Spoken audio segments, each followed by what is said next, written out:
5 de agosto de 2026, quarta-feira da 18ª semana do Tempo Comum. Meus queridos filhos e filhas, vos saúdo com a paz de Jesus. Que alegria nos encontrarmos nesta quarta-feira para ouvirmos a palavra de Deus. Sintam-se todos bem acolhidos. Vamos iniciar este nosso encontro em nome do Pai, do Filho e do Espírito Santo.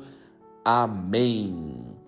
Leitura do livro do profeta Jeremias, capítulo 31, versículos do 1 ao 7.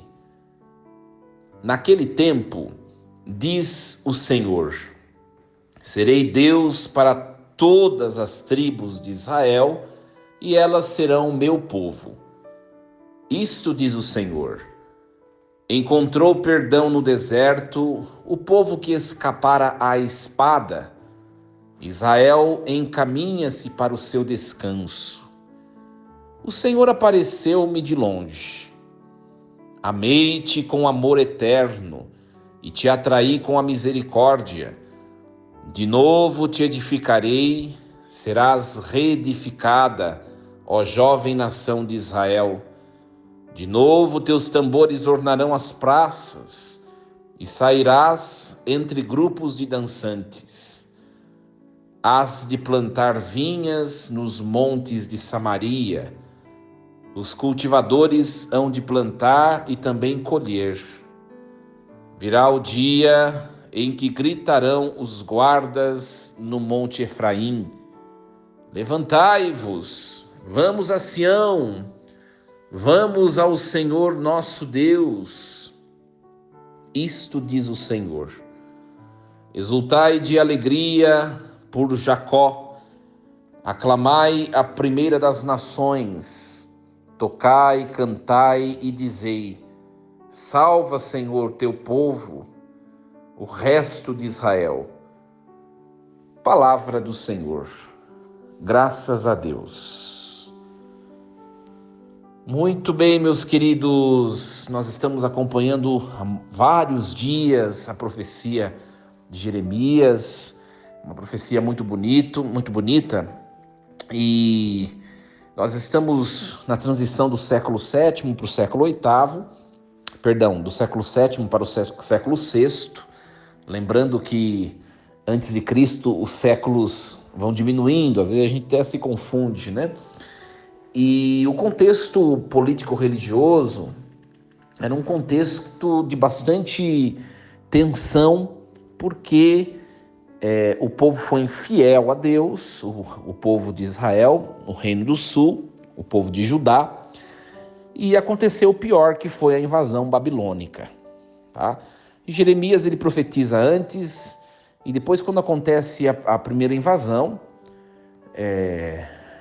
são levadas muitas pessoas na primeira deportação, e depois de vários anos a Babilônia volta e leva mais uma deportação. Então Jeremias vai profetizando nesse intervalo de tempo entre uma deportação e outra, tá certo?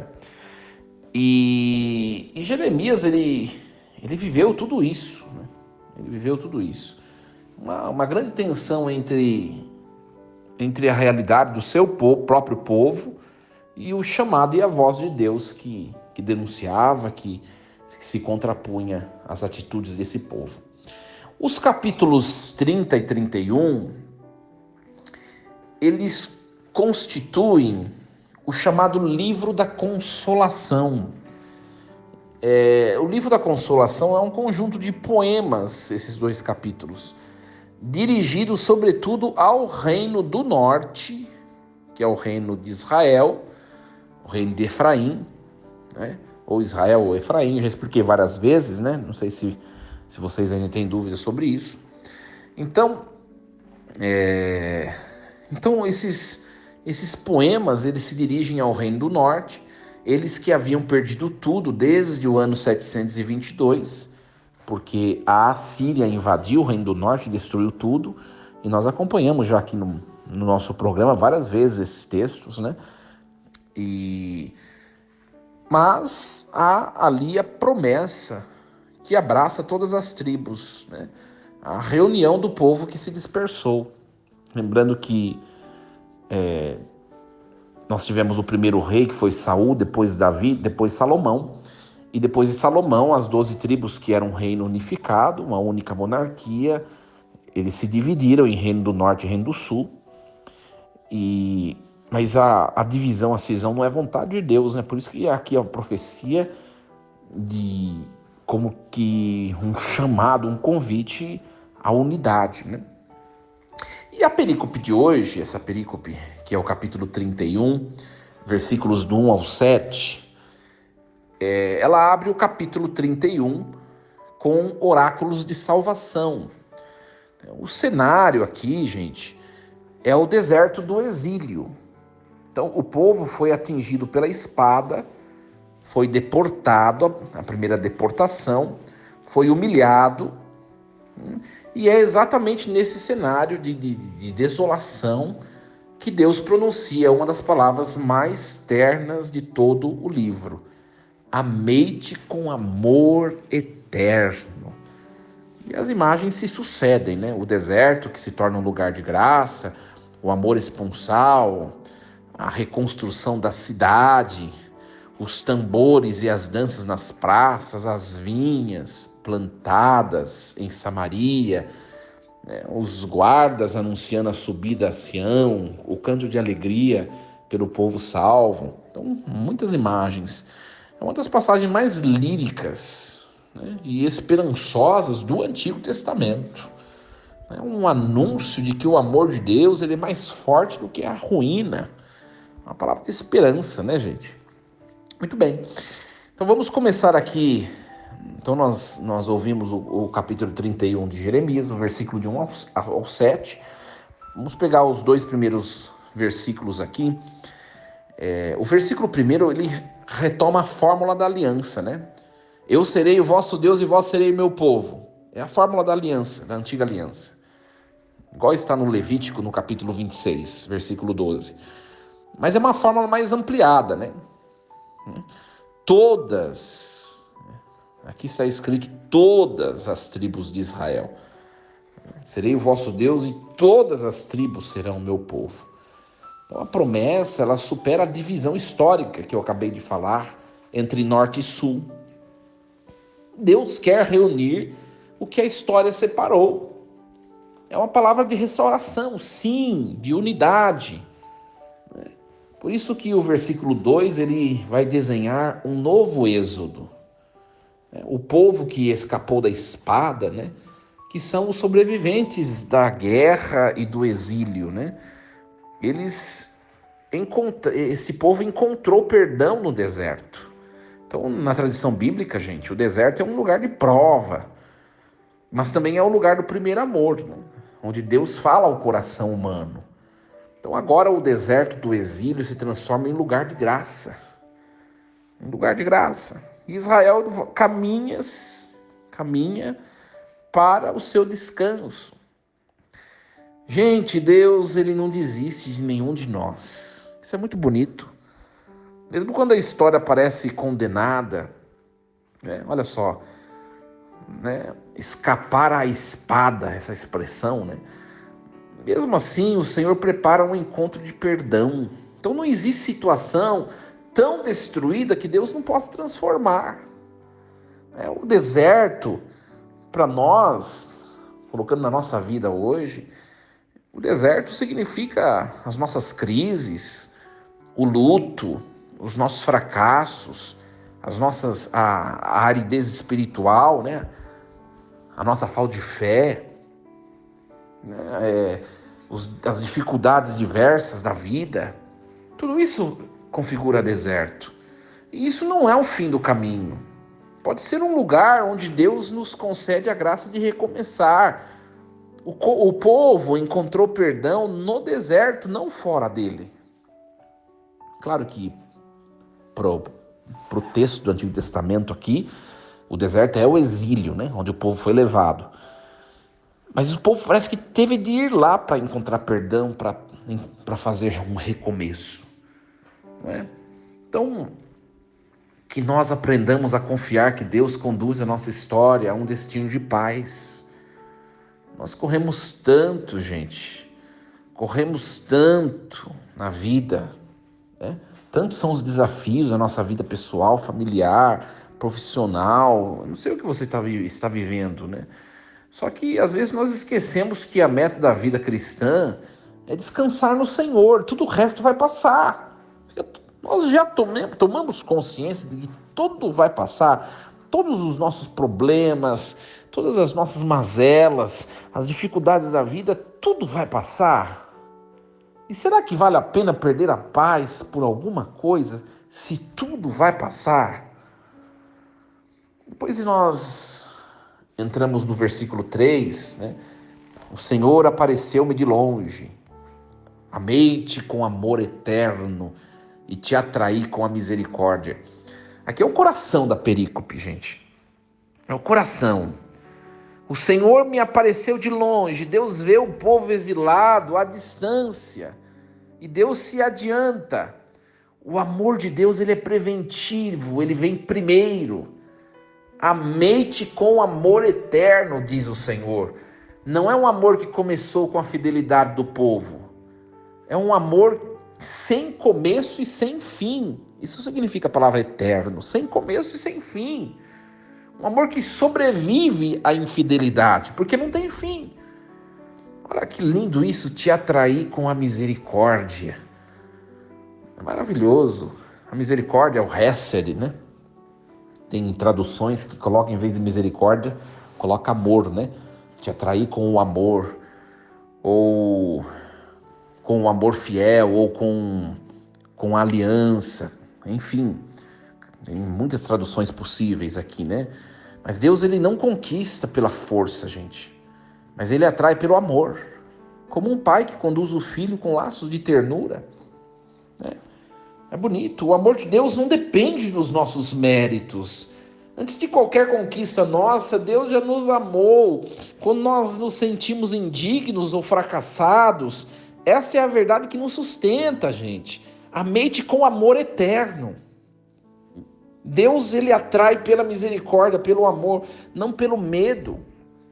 Na vida espiritual e nas relações com os outros, a ternura conquista mais do que a pressão. Eu tenho testemunhado muito isso. Não é fácil, gente, porque nós somos seres humanos e às vezes nós queremos olho por olho, dente por dente, queremos, às vezes nós explodimos, nós nos impacientamos, mas nós temos que levar essa convicção. A ternura conquista mais do que a pressão. O amor conquista mais do que o ódio.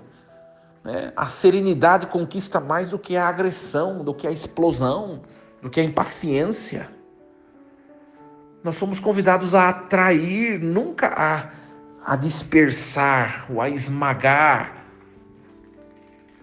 E o texto diz, de novo eu te edificarei. Deus, ele reconstrói o que nós destruímos, também o que a vida destruiu. A nossa história, ela não termina com as ruínas pelas quais nós passamos. Eu tenho certeza que você que está me ouvindo já passou por poucas e boas na sua vida, ou talvez esteja passando nesse momento. Mas a palavra vem dizer assim, olha, a nossa história não termina com os momentos difíceis. Deus sempre nos devolve a alegria. Por isso que é a imagem dos tambores, das danças, né? Que é uma alegria que não é superficial, mas é fruto do perdão recebido. Então, gente, deixemos que Deus nos devolva a capacidade de celebrar, de agradecer, de festejar. E mesmo nos momentos difíceis da vida, que nós não percamos essa alegria que vem de Deus. O texto continua, né? O versículo 5, ele anuncia a volta à normalidade do povo, né? Hás de plantar vinhas nos montes da Samaria, os cultivadores hão de plantar e também colher, ou seja, tudo vai voltar ao normal, né?